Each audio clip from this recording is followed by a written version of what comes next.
a dream I know. Deep up my feelings for you. Watch.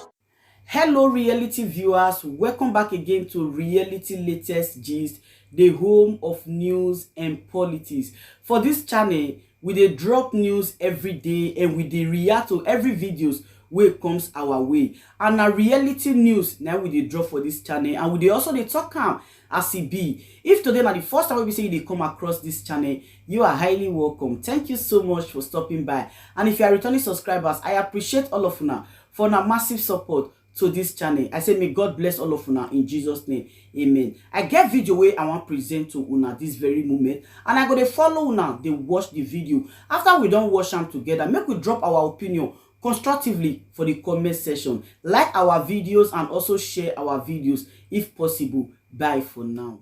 And welcome to this, not only to our Facebook Live, this also will eventually become a podcast. You know, there's so many things going on in the world today, and it's so fast-paced, it's just hard to keep up with all the critical stories that people need to be aware of. We talk about the persecution of Christians in different areas around the world. And what we want to do is with philosopher and constitutional law expert Bruce Fein is bring into focus what is really going on in the country of Nigeria. What we're about to share with you that's going on in the country of Nigeria, where almost 50 million people could lose their lives, is just going to blow you away. And Nigeria, believe it or not, Nigeria has become the most dangerous place for Christians in the world. And you're asking, what did he just say? Yes. Nigeria has become the most dangerous place for Christians in the world. Bruce Fein, who was there recently, who spent time there, has come back with a startling report. This is his first interview, and we're breaking news here. Bruce, tell us what you saw and what is actually going on. Because when we think of Nigeria, we think of Boko Haram and the kidnapping of children, but it's much more deep and much more pervasive than what we know. And not only that, but just in terms of the numbers. For example, when I was there recently, even before my arrival, in the northern Nigerian states, and you've got to remember 12 of those states have Sharia laws enshrined as their legal code. It's just not advisory, it is the legal code, you know, cut off hands and stoning women and that kind of thing. But in these 12 northern states, there was a youth group. It gave a quit order to 11 million Biafrans who reside and have businesses there, saying, if you don't leave your home and business by October 1, we will destroy you. And the government did nothing. These are Housi Fulani, radical Islamics who made the threat. As we're sitting here today, that October 1st date hangs like a sword of Damocles over 11 million Christian Biafrans. That's twice who perished in the Holocaust. Moreover, in the southeast, where the Biafrans predominate numerically, the Housi Fulani are killing children in churches. Just in the last 48 hours, they've begun an assault. It's called Operation Python Dance, where the Housi Fulani soldiers are coming in. They're taking youths. I could put pictures if you had. They've sent to me. They've shot them. They're lying down dead in the water in industrial scale. And this is because the Housi Fulani, who are very, if you want to put an accurate term, almost backward economically. And the Biafrans are much more educated and skilled economically, so they prosper. And they reside in much of the oil area of Nigeria. And the Housi Fulani, who are radical Islamists, youths who have very little, you know, economically, they're preying on their Christian brethren. And the government is doing nothing. In fact, it's participating with the military. Are you telling me that the president of Nigeria has become a sympathizer to this, where you actually can go into religious gatherings, churches, and you can just kidnap and kill innocent people? With impunity. With impunity, and they say and do nothing? They do not. For example, I mean, I am a lawyer. I'm suing 16 members of the armed forces. We can't sue President Buhari because he's got immunity, because they have gone in and slaughtered and killed Christian Igbos. It's a pending lawsuit in the U.S. District Court in the District of Columbia, and there's no no sanctions. There's no punishment for any of these members of the armed forces. Boko Haram is tiny compared. You're talking about hundreds. We're talking about millions here. Forget about the government. Why is there not an outcry from the people in the community?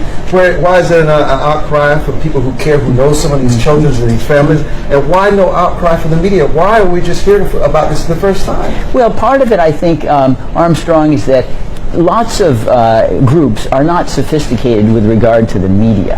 And, you know, the media responds to attention-getting efforts. And when you have basically a boycott, and you guarantee if you're a reporter, you're not going into Enugu, that's the capital basically of Biafra, because it's difficult to get there, and so they don't cover it. And in part, too, I think President Buhari has done a good snow job. He came here about a year ago during the Obama administration. He spoke at the Peace Institute of all places while he's conducting war against his own people. And and you're right, the idea is, well, he's fighting Boko Haram, so we'll kind of squint at all the other things that he's doing. We sell him arms, and from time to time, Nigeria has oil. We have to keep them, like Saudi Arabia, in our good graces to get the oil flowing, and it's a total marginalization of a whole staggering number of people simply because it doesn't follow into the real politique of the time. How many people have died? Well, tens of thousands, and it's hard to keep the numbers there. I mean, if you just look at the row on row of these youths, bloody, dead.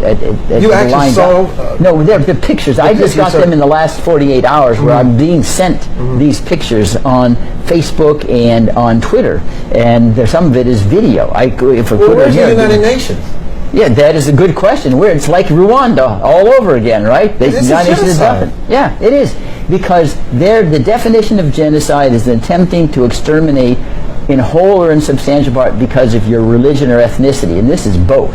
It's their Christian religion, their ethnicity is Igbos. They want to destroy them, plunder all of their property. And you'd figure, well, where's the United Nations? Where's the High Commissioner on Refugees and on Human Rights? Right now, he's deploring Burma's expulsion of and I don't want to exonerate them, of Muslims into Bangladesh, and this is on a scale that makes Bangladesh Muslims in a tea party. But you're making President Buhari of Nigeria, you're describing someone who is as if worse than ISIS.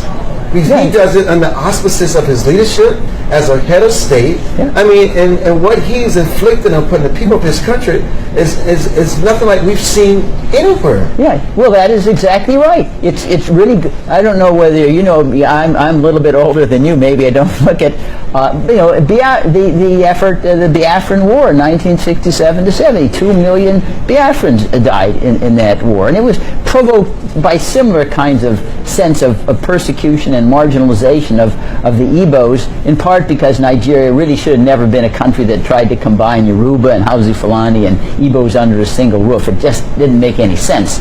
And what you end up with is the majority oppresses the minority, and especially since historically the Hausa Fulani dominated the military, they had the guns, and so they just shot and dominated by force and violence and threats and intimidation. But how do we stop, for our listeners, how do we stop the genocide? What needs to happen to stop what's going on in Nigeria and bring it to the world attention? Well, what I have suggested and encouraging members of Congress, we need to get an international arms embargo on Nigeria.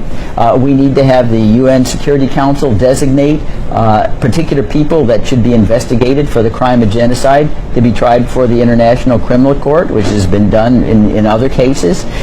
We need to get these people who are complicit in the genocide listed. There's a recent law passed in the waning months of the Obama administration. It's called the Global Magnitsky Human Rights Accountability Act, where the president can designate people who are implicated in gross violations of human rights for a denial of visas, and their assets are frozen. There's a stigma attached. So those are the efforts that your constituents can recommend to their legislators in Congress and the United States Senate, and writing President Trump directly. Because remember, it was President Trump, and especially Vice President Mike Pence, he attended a world summit on persecution of Christians globally.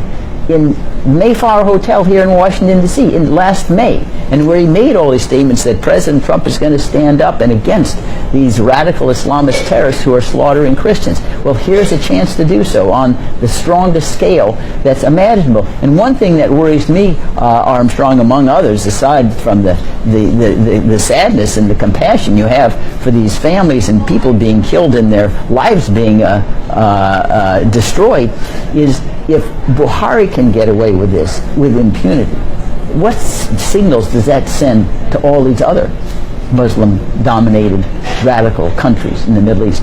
We don't have any price to pay. You know, with all the focus on North Korea and its bloody dictator, I mean, this guy also compares in comparison to what's going on in Nigeria. Let me ask you this. Is there a tinge of racism to this?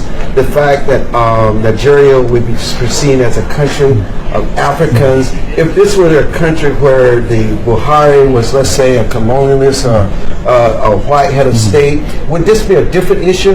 Do they lessen the value of these lives and the importance of this matter because it's an African dictator?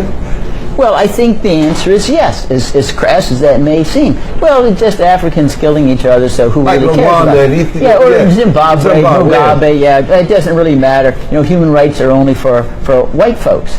And I think that is a commentary on the whole, you know, the racism is still a very, very prominent element and influence, certainly in international affairs. Because otherwise, in terms of the scale of what's going on there, see, this is not a tiny 50 million. That's a huge number. That's probably larger than 3/4 of all the nations who are members of the United Nations. Bruce Fine, thank you for this critical update. I'm Armstrong Williams, constitutional lawyer. Bruce Fine. We'll be hearing more about this as in the future, and I'm sure this has become your obsession. You want to make sure that the world knows about this before another child has it gets on the agenda. Absolutely, Armstrong. It's critical. I'm Armstrong Williams. Thank you for joining us.